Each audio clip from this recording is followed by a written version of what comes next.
we are going to install a 1-inch pressure vacuum breaker backflow device, because this house has no backflow and it's very important. So what we're going to do is we're going to remove this blowout point and install this 1-inch pressure vacuum breaker. The thing about this is it has to be installed 12 inches higher than the tallest sprinkler head. Hey, Jimmy from Jimmy's Lawn Sprinkler TV. So we're going to have to check all the sprinklers when we're done. Put a new T here. You have to be able to know how to sweat joints, solder, in order to do this job. And we have to be very careful because we have wood shingle here. And the last thing we want to do is put the house on fire. Shouldn't even say that out loud. Anyway, let me go get my torch and get set up here, and we'll be right back.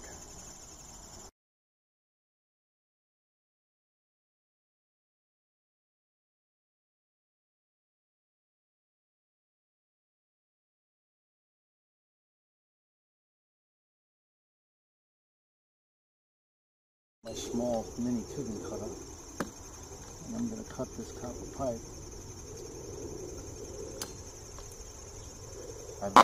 I've already shut the water off on the inside. Very important, shut the water off first. Even remove this plug, which is the old winterization point.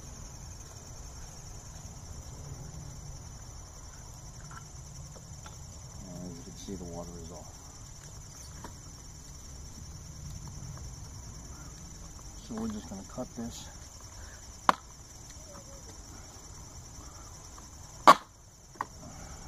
You don't really need to watch me do this.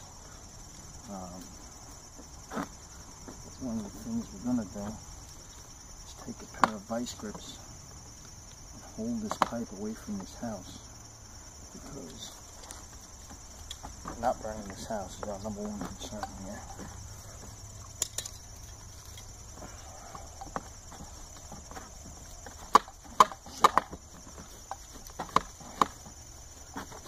Show you this real quick and then I'll stop the camera, because you don't need to watch me cut this pipe.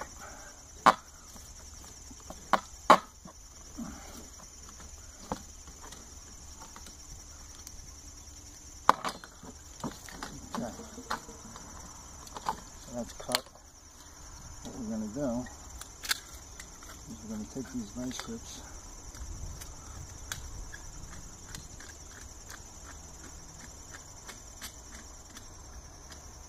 I'm not going to crush the pipe, we're just going to be able to hold it. I'm going to pull this out of the house a little bit. I checked inside, I have a little bit of room. And I'm just going to clamp these vice grips.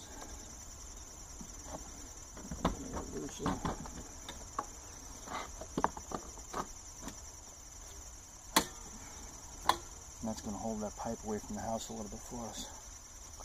Okay, I'm just going to stop this video right now. I'm going to put some fittings together. I have 2 copper male adapters, a heel T, and the backflow device. The heel T goes in the bottom, right here. This way we still have a blowout point when we're done.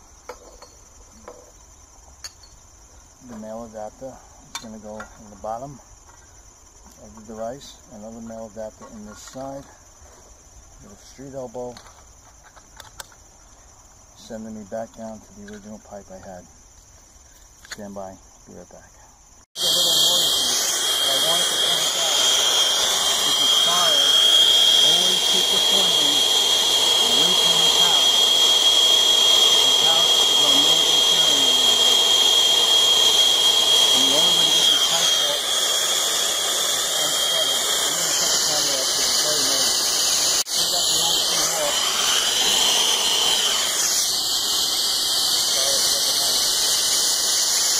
Still got the old thing off.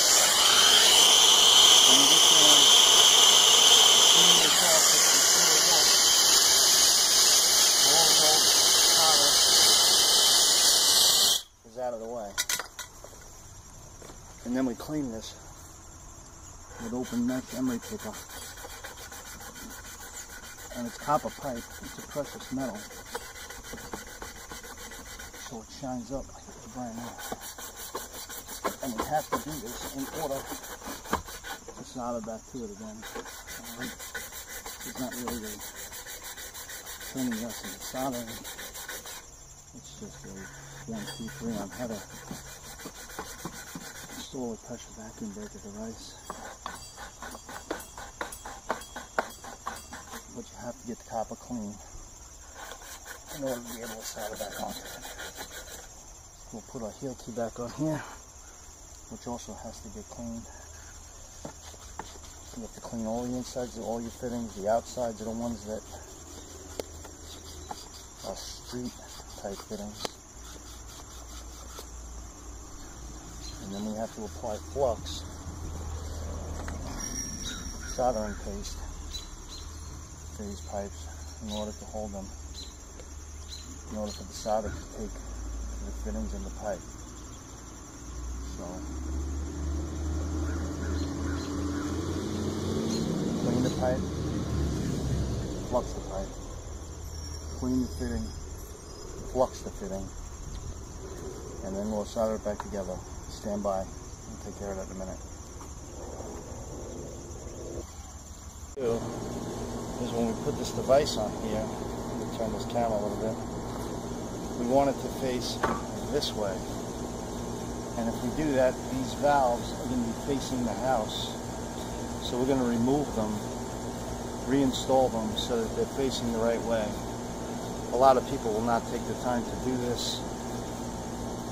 I think it's important, so I'm going to do it. It takes 10 minutes. We'll be right back. You cannot solder with water in these pipes, so I'm going to take a piece of tubing which is actually designed for drip irrigation, and I'm just going to stick it in this pipe.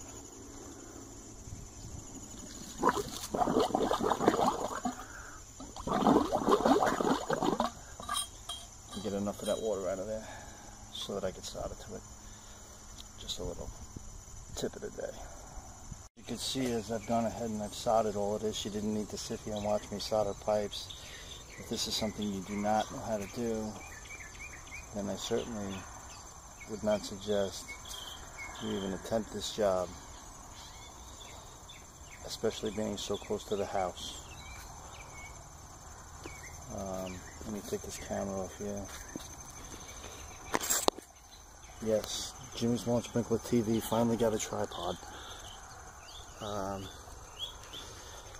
So here is the finished product. It ties back into the sprinkler line. Let me turn this camera around. Hold on. How do we flip this camera? Now I can see what I'm looking at. This is a 1-inch pressure vacuum breaker.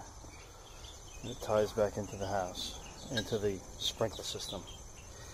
Now, one note I would make is at the end of this job, you should definitely take a rag and wipe off all your fittings, because to leave it all full of that flux is not a very professional job.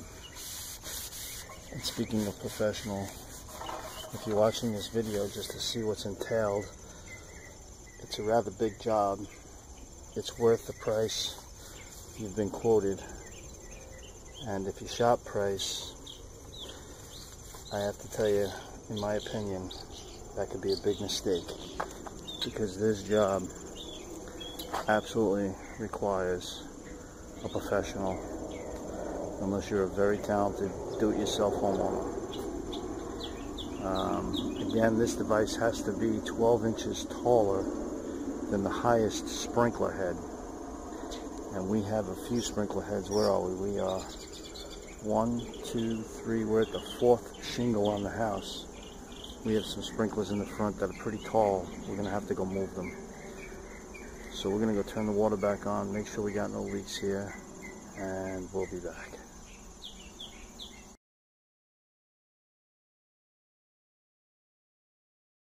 A shruberizer That is definitely pretty freaking tall. We're going to dig this up at the base and change it to a smaller one. We have another one over here sticking up out of the bushes. This thing is almost taller than I am. We're also going to dig that up at the base and change it to a smaller one so that this backflow device meets proper code. Okay, we'll take care of that right now. Stand by. You see what I actually have here? We dug this line up, and it's an old school copper fitting. So what we're going to do is we're going to take our tubing cutter. You could use any hand saw to do this. It just makes it more difficult. We're going to cut this old one out of here. We're going to take some heat. You could use a barbecue lighter if you don't have one of these torches. This is a little noisy.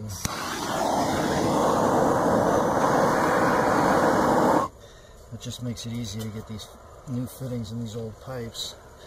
You could use a big lighter. It's going to take a little longer, but now that slides right in there. We use crimp style clamps. You could use a screw style clamp. This is all just for ease and speed, but if it's a home project, there you have it. You've fixed the sprinkler head. And now the reason for doing this one is to bring it down to code, so the backflow device is now 12 inches higher than this sprinkler head.